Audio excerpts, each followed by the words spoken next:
Welcome to my channel. Today, I will show you a movie titled After. Watch out and enjoy the movie. In 2154, the Resources Development Administration, also known as RDA, recruits Jake Sully, a paraplegic and former Marine. His twin brother, Tom, who worked for the RDA, was killed, and now they need Jake as his replacement for the Avatar program on a planet called Pandora because, as his twin, his genome is the only one that can activate Tom's avatar. Jake agrees and is put in a cryosleep chamber where he sleeps for almost 6 years as the crew travels to the planet. When Jake arrives, he meets the head and team of the Avatar program, Dr. Grace Augustine, and Dr. Norm Spellman, who is also a friend of Tom. He learns that Pandora's atmosphere is poisonous to humans, and its land is ruled by a species called the Nasics, 10-foot-tall blue-skinned humanoids. The Nasics worship the Mother Nature goddess Iwa. In order to explore the land, humans temporarily transfer their consciousness to avatars, a human Nasics hybrid that can only be activated by its own biological owner.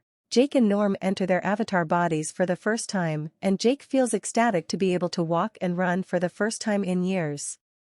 He then meets Trudy, a combat pilot assigned to the Avatar team, who introduces him to Colonel Miles Quaritch. Colonel Quaritch comes up with a deal for Jake. He will join the Avatar team on their expeditions, but will report everything he knows about the Nasics and their home tree, which sits on the largest supply of unobtainium in Pandora.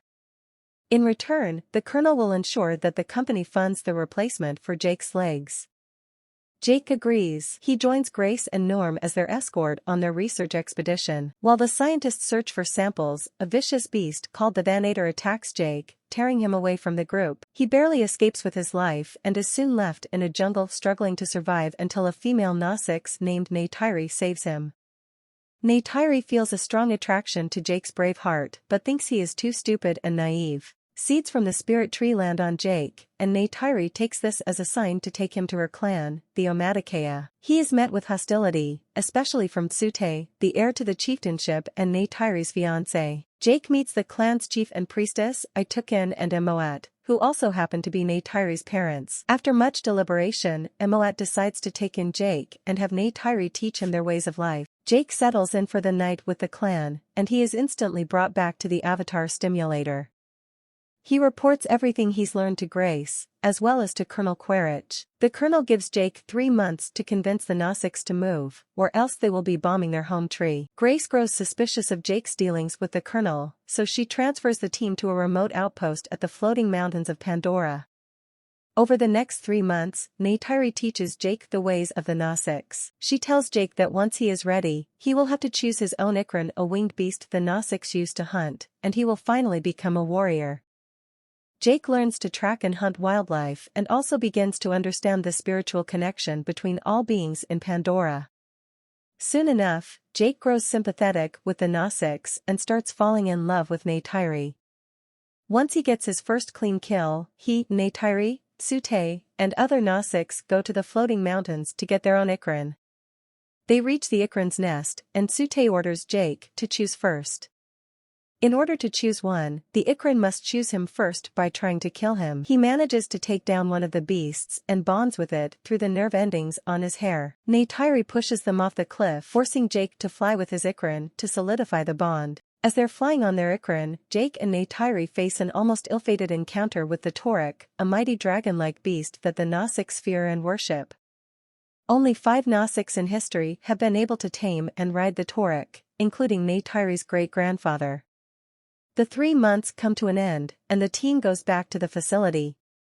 Colonel Quaritch gives Jake the ultimatum, but he asks the Colonel for an extension just until his final ceremony is over, and then he becomes one of them, and he can convince them to relocate. The day of the ceremony arrives, and Jake is finally accepted into the Omadikeya clan. Now that he is one of them, Neytiri takes Jake into the Tree of Souls. The Tree of Souls is one of the Nasics' most sacred places where the memories of their ancestors are stored. They can access these memories by tying their nerve endings to the fibers of the tree. It is also one of the places with the most unobtainium deposits. Neytiri tells Jake that he can now choose a wife. He then proposes to Neytiri, who happily accepts. Under the Tree of Souls, the two kiss and connect their nerve endings, binding themselves to each other for the rest of their lives in the eyes of their goddess Iwa. As morning breaks, Neytiri is awakened by the sounds of a large machine. A bulldozer has come from the RDA, tearing up the Tree of Souls. Neytiri tries to wake Jake, but he is currently out of the stimulation and remains unconscious. By the time Jake wakes up, he sees a frantic Neytiri dragging him away.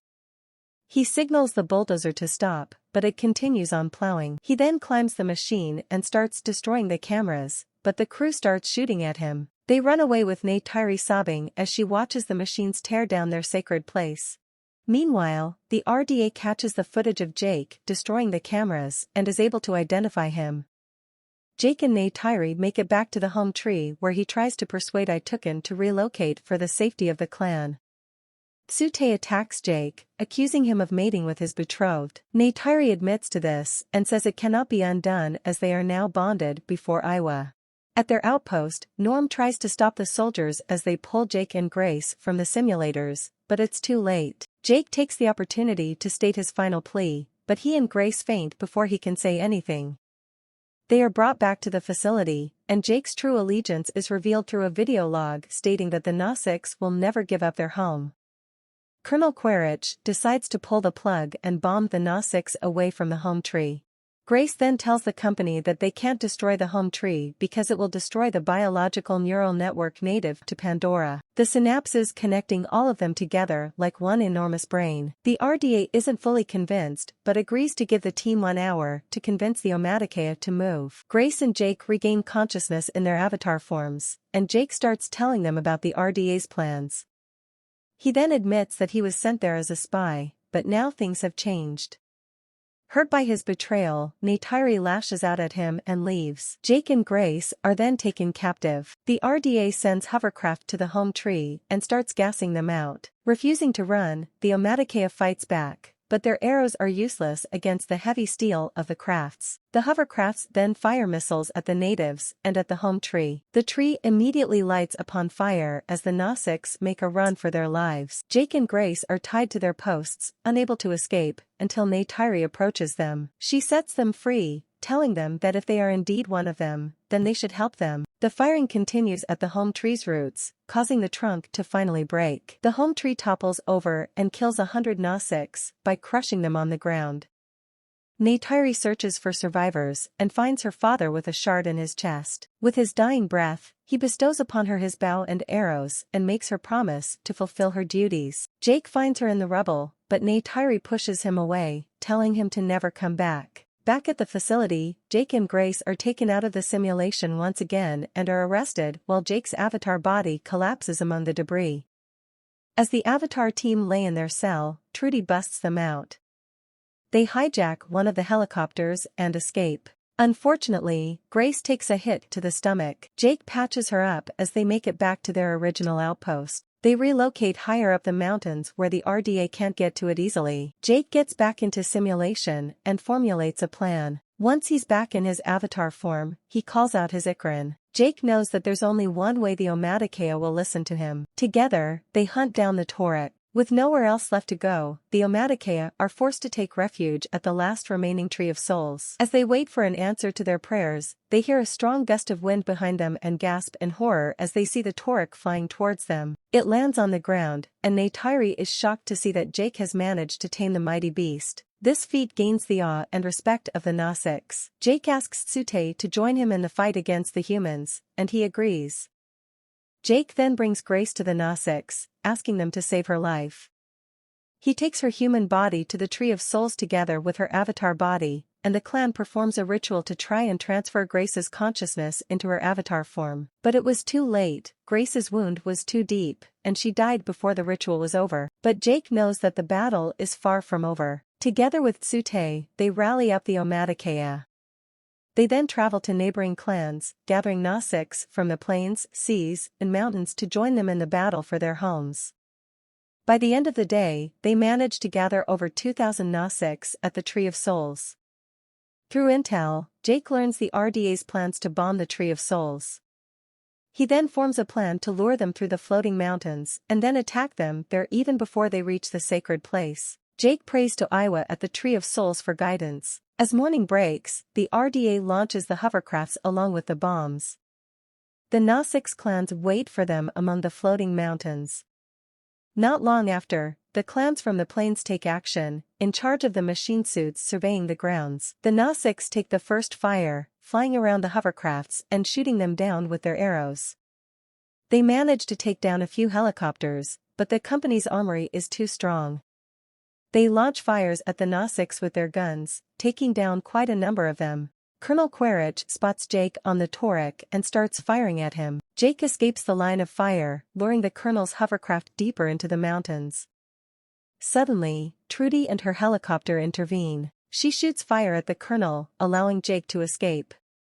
Meanwhile, Neytiri's icon is taken down, and she lands on the ground, witnessing the devastation that the humans have caused. Sute launches a heroic act at the main hovercraft, taking away a number of men unloading the bombs before he is gunned down and falls back to the ground. The Gnostics are overwhelmed as they retreat deeper into the forest. Suddenly, the hovercrafts pick up a different movement. In a matter of seconds, various Pandorian wildlife come charging at the machines as the Ikran overtakes the skies, taking down the remaining crafts. Neytiri interprets this as a sign of help from Iwa. Jake then lands on the main hovercraft carrying the bombs and takes down their machine guns.